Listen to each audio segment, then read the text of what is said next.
Call an ambulance. No way. After years, I saw Savannah again. In her arms, she cradled a small child. And if you looked closely, Savannah's belly was significantly swollen.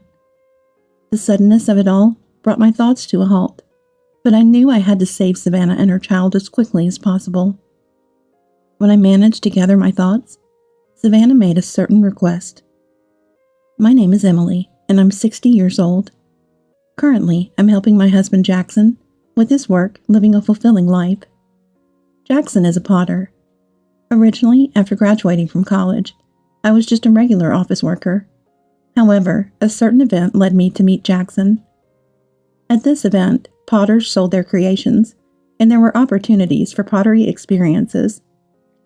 I wasn't interested in pottery, but a poster caught my eye, and I decided to give it a try.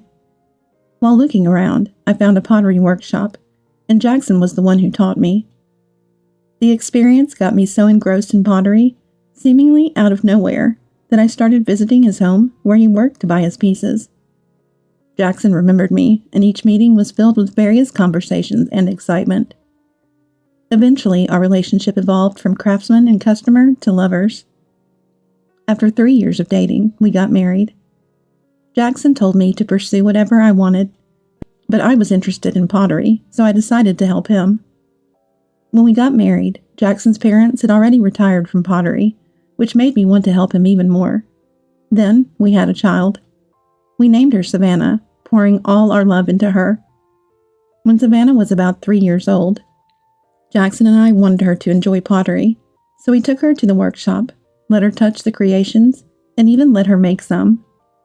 Savannah, showcasing her innate talent, created wonderful pieces. It seemed like she found joy in pottery, happily looking at her own creations. Eventually, Savannah expressed her own desires. "I want to make plates," saying. Seeing her like this made me smile uncontrollably. As she grew, Savannah wanted to take over the family business, brightening our future even more.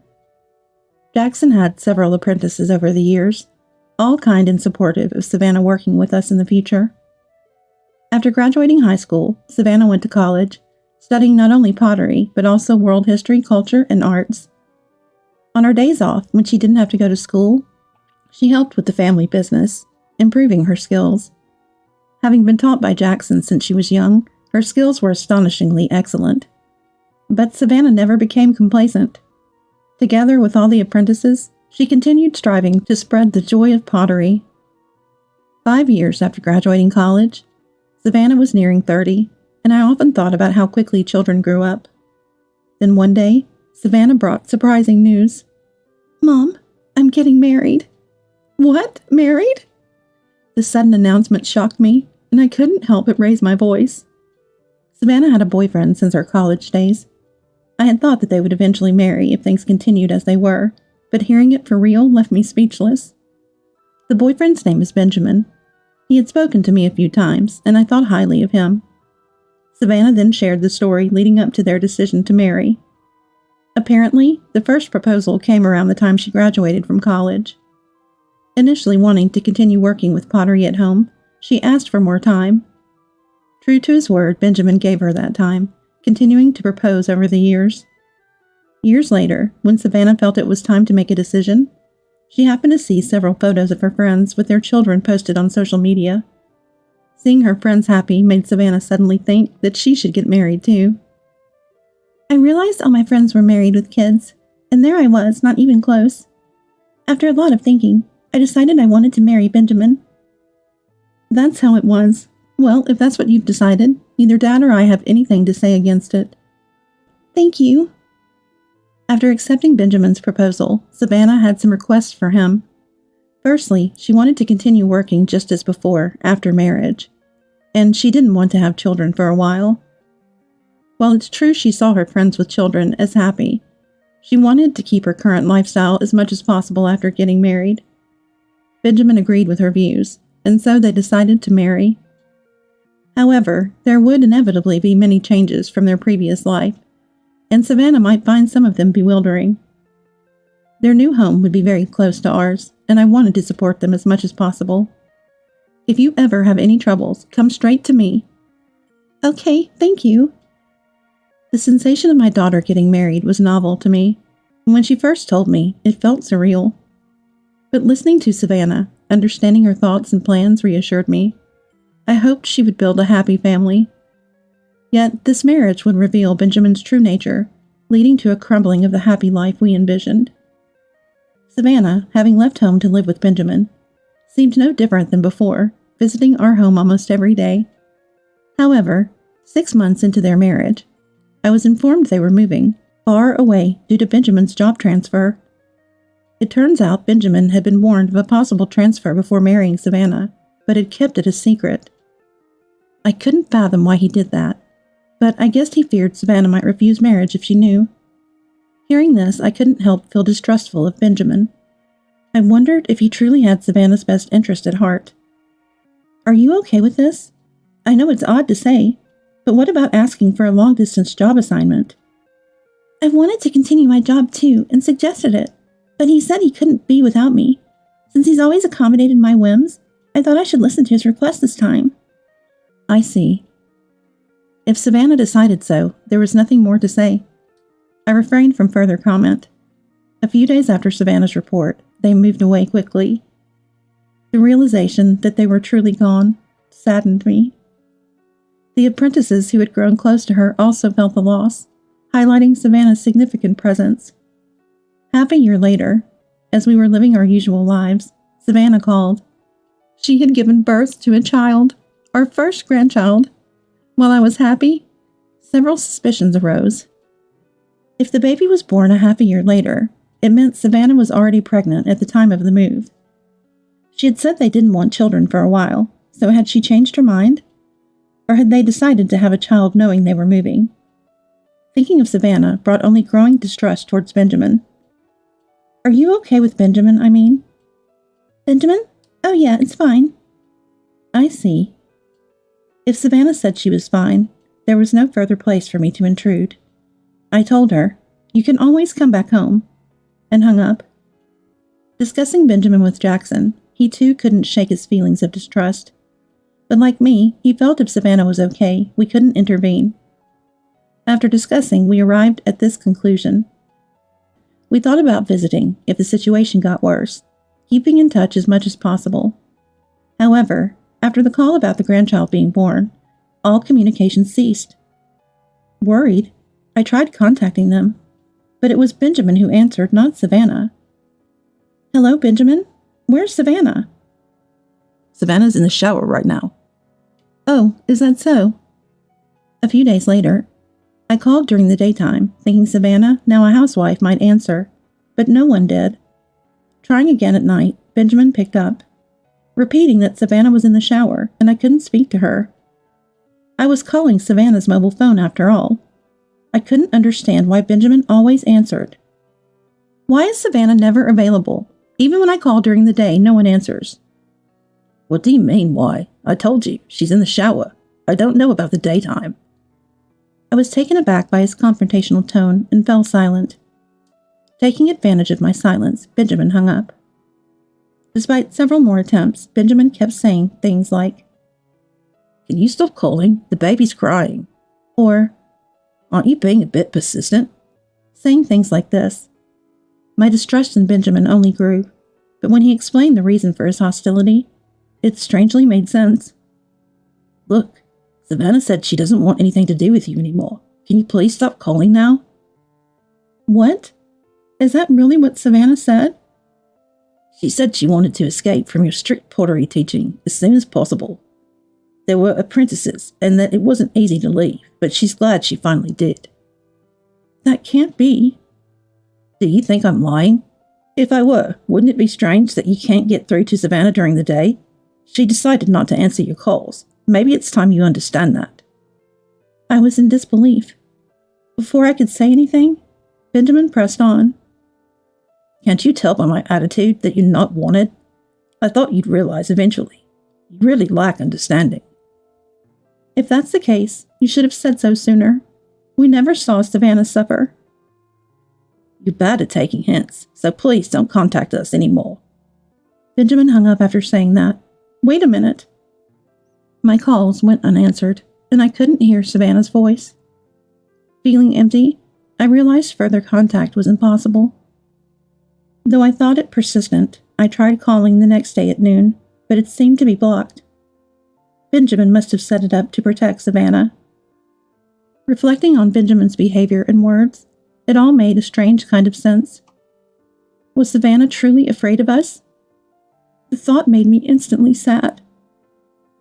Upon returning home, I shared the story with Jackson. He too looked sad and was at a loss for words. Then we should stop interfering, right? Yes, I guess so. I can't believe Savannah was suffering that much.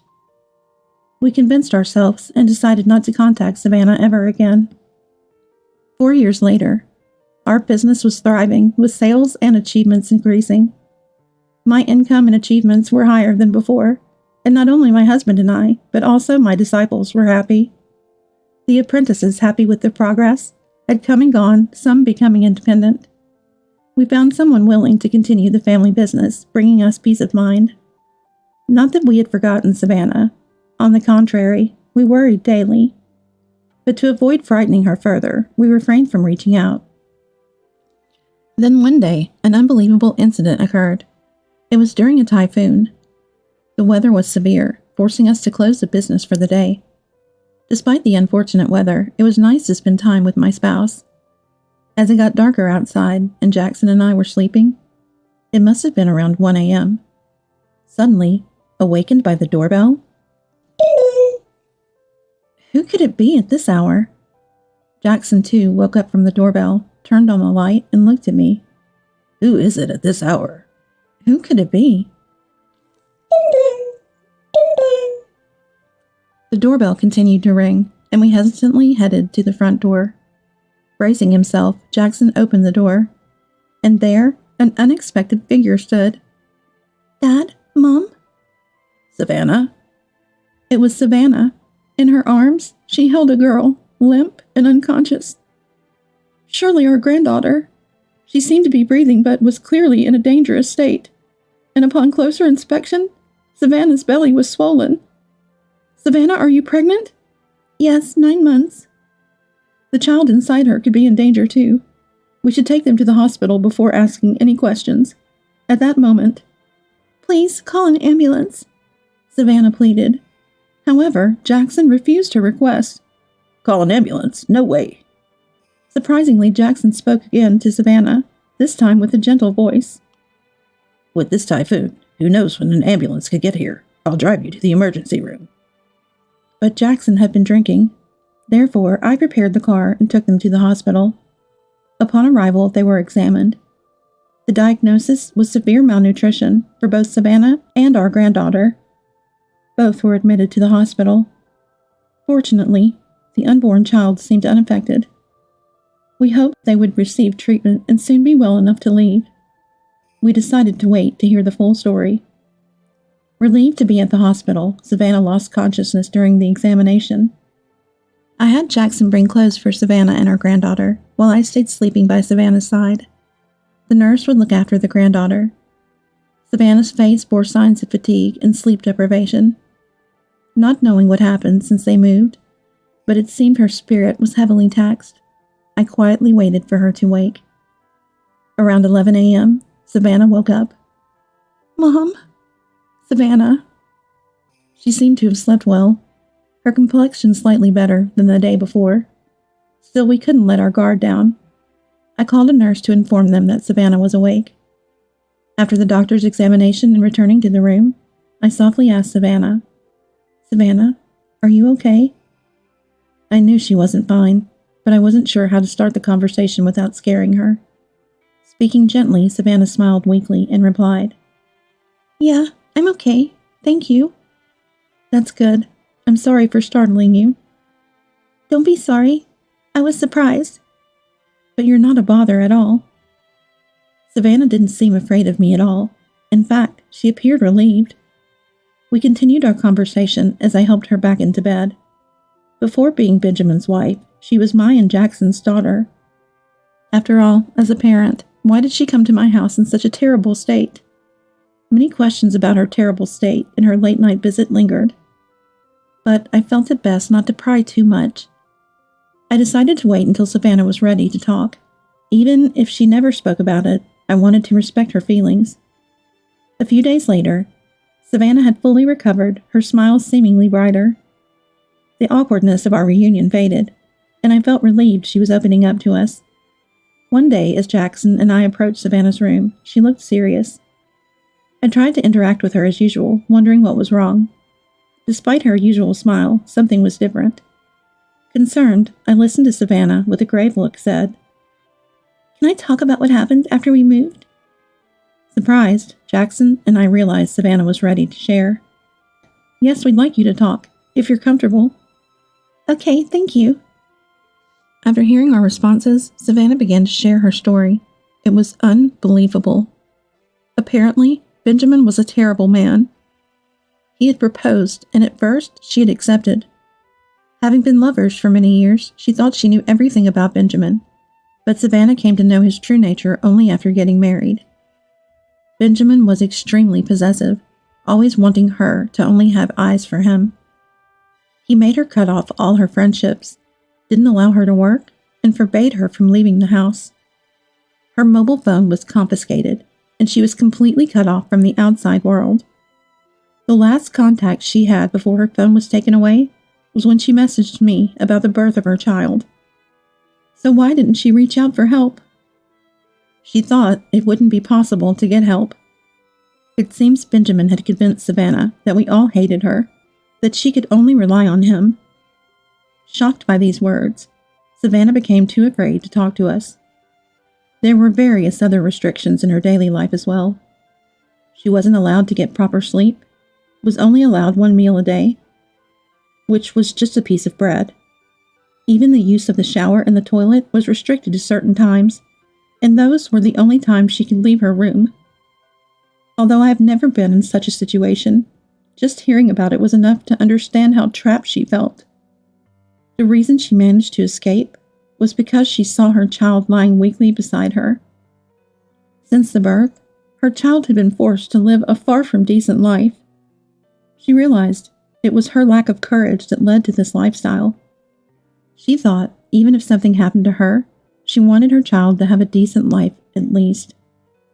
After much thought, escaping seemed to be the only option. Though she believed we hated her, she decided to return to her parents' home and seek help. Once she made up her mind, things moved quickly. Savannah sneaked away from Benjamin's watchful eye and ran away from the house. And that's how she ended up at our place. After hearing Savannah's story, everything made sense. Just to be sure, we asked if she was afraid of us, but she shook her head no. "Mom, he lied to you too, huh?" "Yeah. When it's explained, it's easy to believe. I'm sorry I didn't notice anything." Savannah shook her head again at my words.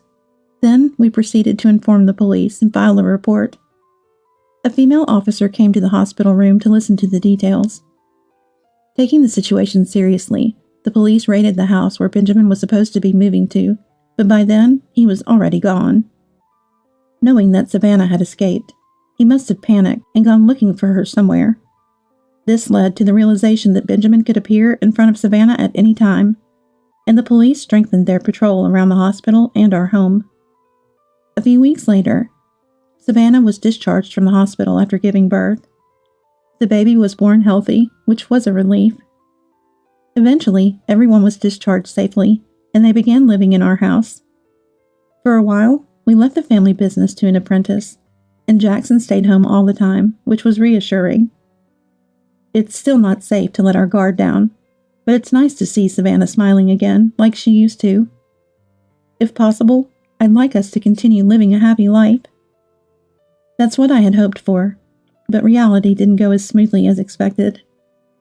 It happened on a day that was supposed to be just another calm afternoon. While we were making lunch with Savannah, we heard a noise coming from upstairs. No one was up there. Jackson, who had been relaxing on the couch, seemed to have heard the noise too. "I'll go check upstairs," and said. We hadn't been this cautious about noises before, but ever since Savannah's incident, we've been living each day with heightened vigilance. I told Savannah and my grandchild to stay close to me as I waited.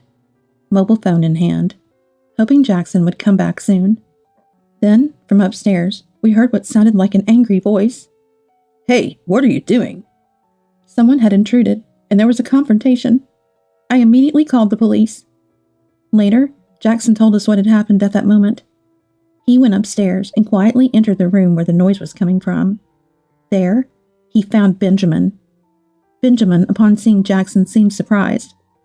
"Benjamin, how did you get in here? What are you doing?" "Shut up. Where's Savannah? She must be here, right? I came to take Savannah back. I can't let her be with people like you." "Calm down. Shut up." Benjamin, greatly agitated, lunged at Jackson. Jackson managed to restrain him, wondering how to alert us downstairs to call the police. Just then, the police arrived. Just hearing about it was enough to feel the intense tension. Afterwards, when Benjamin was being taken away by the police, he caught sight of Savannah and exclaimed, "Savannah, why did you betray me? I love you so much. Why would you do this? I only came to pick you up today." Benjamin's love for Savannah was completely twisted. Thinking about Savannah having to endure that kind of love was heart-wrenching.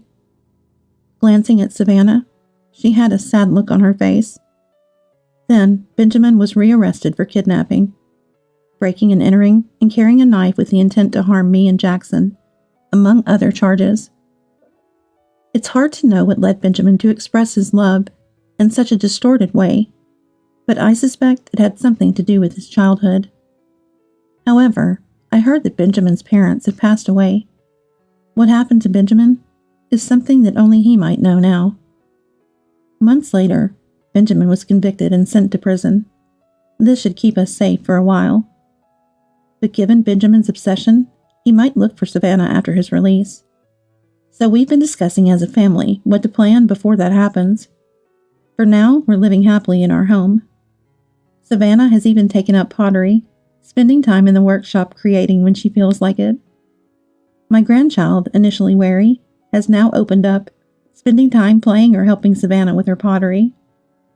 Despite the long periods we were apart, being together and seeing everyone's smiles is what makes me happiest. It warms my heart and makes me appreciate the beauty of family all over again. My only wish now is to keep everyone's smiles safe.